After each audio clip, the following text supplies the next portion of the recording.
You know, I've been coming to these NAM summits for many years, and I always appreciate the chance to talk with people who deal with the number one issue on the minds of Americans, and that's jobs in our economy. You know, when you look at where we are, we're still not seeing real growth, robust growth. A lot of this has to do with the policies that are holding us back. But it isn't just that right now.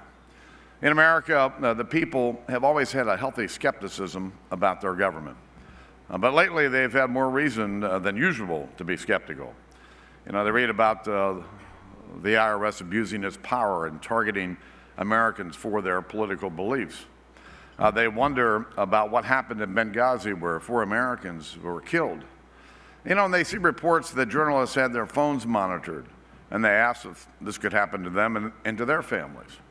Meanwhile, here in Washington, there's been no accountability. No buck stops here. Only an arrogance of power that puts politics ahead of doing the right thing. You know, when government's out of control like this, at odds with the people it's supposed to serve, it makes it that much harder to do our work, to grow our economy. And the arrogance that we're seeing is the same arrogance that has left our economy just plodding along. After 4 years of Washington knows best and you didn't build it, our economy is recovering at the slowest rate since World War II. Quarter after quarter, the growth numbers barely move. Unemployment stays about the same, and we're told, well, don't read too much into it. Experts call this condition the new normal. Some even argue it's good enough for now. Well, it's not good enough for me, not nearly good enough. And I know it's not good enough for you either. How can any of us stand pat with growth that keeps nearly 12 million Americans out of work and threatens our children's future? We should be doing much better. We're not a people who hobble along, hoping someday, somewhere down the line, things are going to get better. We're a people who chart our own course, who take matters into our own hands. And that's why I'm here today, because the people in this room represent so much of our nation's economic success and, frankly, our potential for the future. Manufacturing, of course, also represents where things have gone wrong in recent years. America's greatness has always rested on our ability to build things and produce things. We built the steam engine. We built the Model T, steel mills, skyscrapers, pioneered aerospace, cyberspace. We're a nation of builders. Our vision is one of a country where everyone has the opportunity to build something from nothing. A business, a charity, a church, a gadget, a website, a home. It's because we're a nation of builders that we have created more prosperity than anyone and anywhere in the world. And it's because we're a nation of builders that we've been able to pass on to our children a brighter future and a better life. Under the Obama administration, however, it's become harder than ever to build in this nation. Red tape, an outdated tax code, short-sighted policies that are driving up the cost of everything, stifling innovation, and sending jobs and opportunities to our competitors like China. Politicians and bureaucrats bet that taxpayer money, they'll bet that taxpayer money on pet projects like Solyndra while blocking private sector initiatives like the Keystone Pipeline.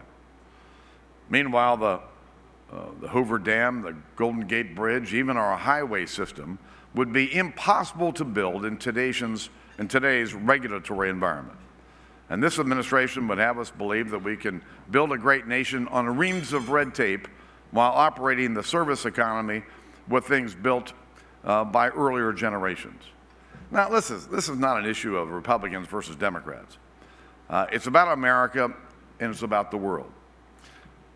Our competitors have detailed strategies for growth and high-wage jobs, competitive tax codes, and cooperation between the government and the private sector. And as a result, we're now being displaced in the global economy. China now consumes more energy than we do, now produces more coal than we do, and is the world's leading manufacturer. Our economy has been growing so slowly because we've been investing in government rather than in ourselves and the resources that we've been blessed with. We need a new approach that revives the tried and true habits, an approach that removes obstacles to growth and prosperity, an approach that encourages every firm, every small business, and every person to create wealth and to contribute to our growth. We need to unleash the nation of builders.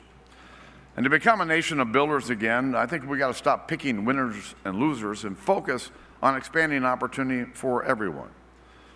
So we start at the foundation by giving more of our kids a chance at a good education.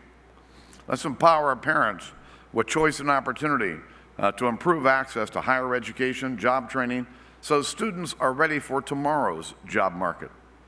And to become a nation of builders again, we simply we need to fix our tax code.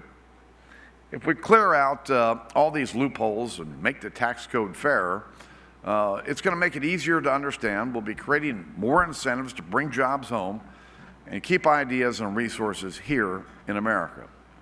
We need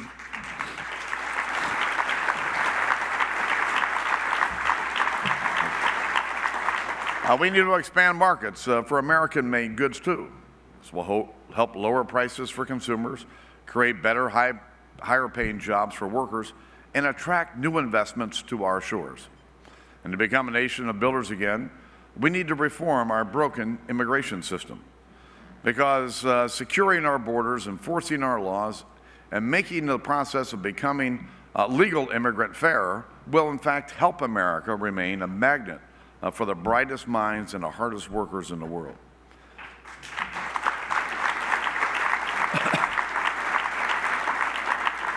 You know, being a nation of builders also means fostering innovation and keeping the internet free for coders, developers, and engineers. No, they don't build roads and bridges, but they do build the hardware, the software, and the innovations that power our modern economy. And becoming a nation of builders again means finally pursuing a true all-of-the-above national energy strategy. Developing North America's energy resources is, in my view, one of the best opportunities for a robust and sustained economic growth. It's not just our new economic frontier, it really is, just like the internet was in the 1990s. America now has more combined oil, coal, natural gas resources than any other nation on earth. We're sitting on the gateway to prosperity. And on state and private lands, free from the heavy hand of federal regulation, an oil and natural gas renaissance is in full swing. But here in Washington, however, we've got an administration that won't even let us build the Keystone Pipeline, that instead employs endless chains of reviews and excuses. So think about it this way. Imagine if the Clinton administration back in the mid-1990s had told budding tech companies in places like Silicon Valley or Western Virginia that they needed to hold off on their plans indefinitely because the federal government, even after years of review, hadn't yet determined that the internet was safe to develop. Imagine that even after years of study, the administration told America's private sector innovators that they needed to hold off on harnessing the internet because one federal department deemed the review of another department to be insufficient. You know, other nations would have laughed at us all the way to the bank. So just as they are right now, while our resources remain under lock and key, instead of restricting development, we need to greenlight the Keystone Pipeline, and we need to expand production of our resources both onshore and offshore. That's how we become a nation of builders once again.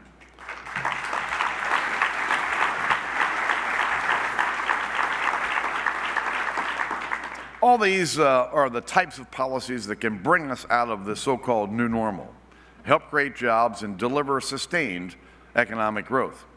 And they're all part of the Republicans' plan for economic growth.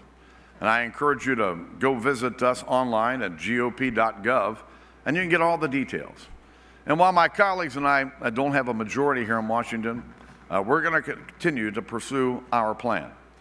And I asked all of you to challenge members of both parties to join us. For me, a nation of builders is not just a slogan. I was born in 1949 when America was entering the post-World War II boom. By that point, my grandfather had opened the bar, Andy's Cafe. My dad took it over, ran it for many years. I worked there growing up, worked all the way through school working there. And then I went on to start my own small business. We always knew that if we worked hard and sacrificed, we could make a better life. And our young people today really can't count on that same vision that many of us had growing up. And because of the lack of leadership here in Washington, it's slipping away from them and slipping away from us. Well, it doesn't have to be that way. It's times like this we come together. It's times like this that we come together and lead together. And the times that we live in, the competition we face, demands nothing less. So let's rise above the troubles of the moment and become the greatest and most prosperous and most respected nation the world's ever seen. Let us restore ourselves as a nation of builders. Good luck, and God bless you.